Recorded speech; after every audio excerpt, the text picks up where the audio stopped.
একটু ঘুরিয়ে দিচ্ছি, হালকা হালকা করে নাড়িয়ে দিতে হবে।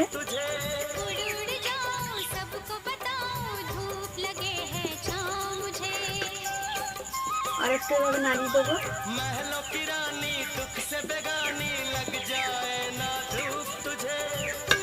এই দেখুন কত সুন্দর ফুলছে।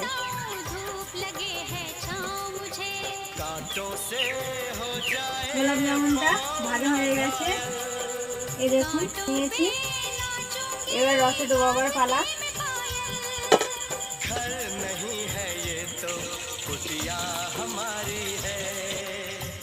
সব একসাথে ভেজেছি, একসাথে দিয়ে রেখে দেবো 1 ঘন্টা মতো।